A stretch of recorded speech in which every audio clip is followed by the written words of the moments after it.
To remove and install the front half shaft on your Razor Turbo R, follow these steps. Park the vehicle on a flat level surface and ensure it is in park.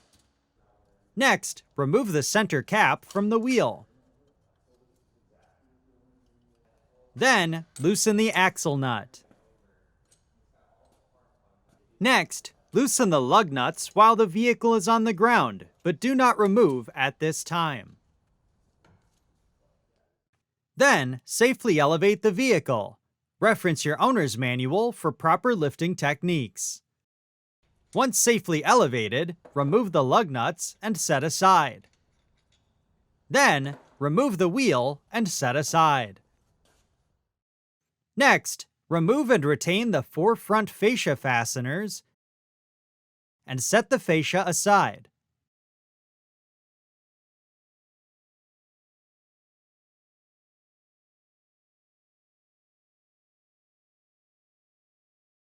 Then, remove and discard the axle nut from the front wheel assembly. Continue by lifting one side of the brake line on the wheel hub and pressing the other side down to remove the line from the brake line bracket. Next, loosen the tie rod nut on the bearing carrier. Then, strike the tie rod nut to free the tie rod from the carrier.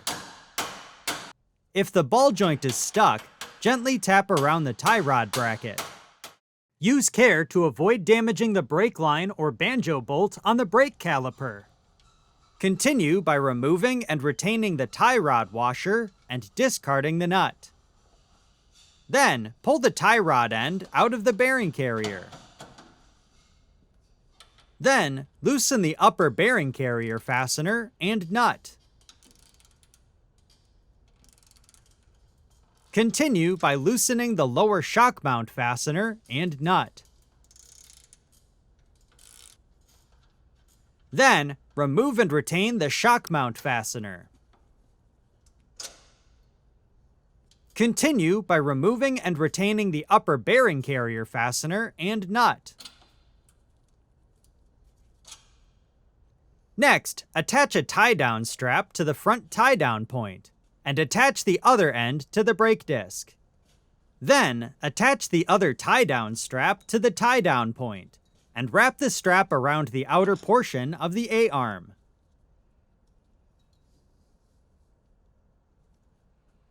Next, lift the upper A-arm to remove the ball joint from the bearing carrier.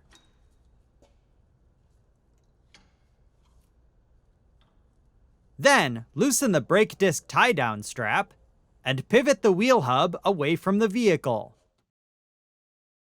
Continue by pivoting the lower shock clevis behind the half shaft.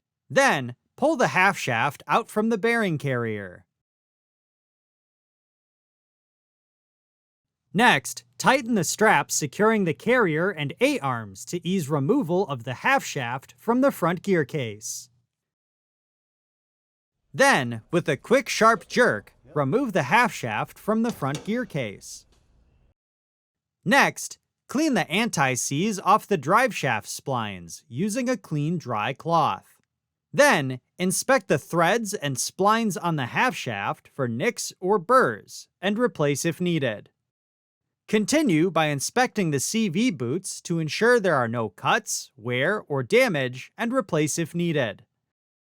Next, remove and discard the compression ring on the drive shaft.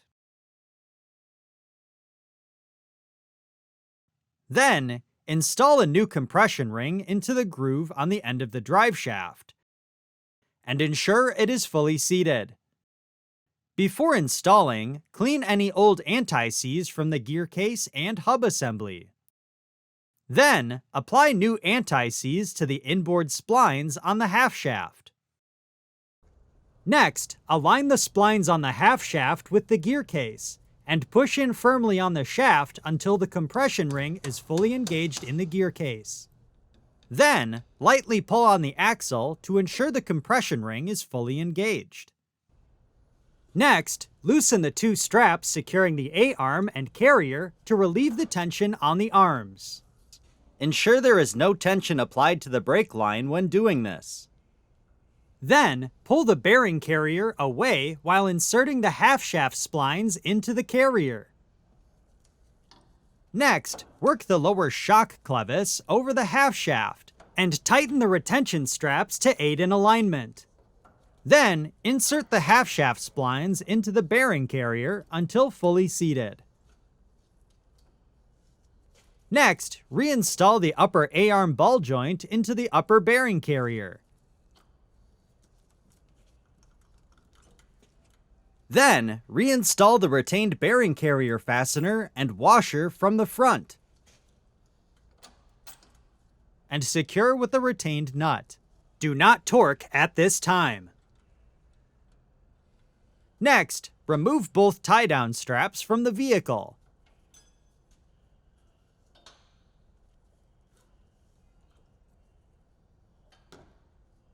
Then, align the lower shock clevis with the mounting holes on the lower A-arm, and reinstall the retained fastener and washer from the front of the vehicle.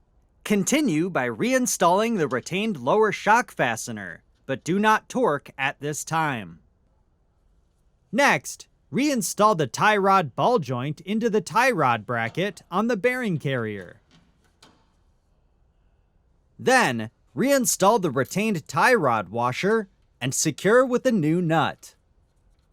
Continue by counter-holding the tie rod ball joint stem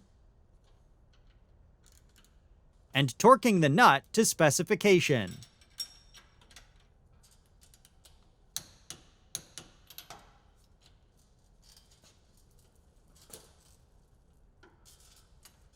Next, torque the upper bearing carrier fastener to specification. Then, torque the lower shock mount fastener to specification. Continue by reinstalling the brake line into the brake line bracket. Then, inspect the brake line and ensure it is not damaged. Next, align the front fascia with the mounting holes on the body and ensure the retention tab slides into the area on the front grille. Then, reinstall the fascia fasteners and torque the fasteners to specification.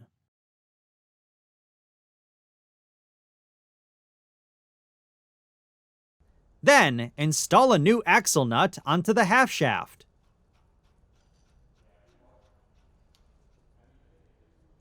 Next, reinstall the wheel on the vehicle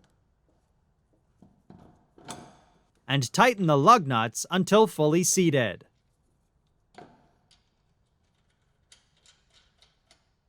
Then, safely lower the vehicle until the tires begin to touch the ground.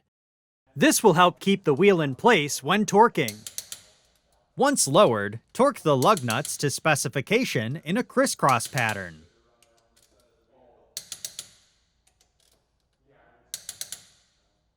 Then, torque the castle nut to specification. Then, push the dust cap onto the wheel and ensure it is fully seated. Finally, lower the vehicle completely. For more information, see your authorized Polaris dealer or visit Polaris.com.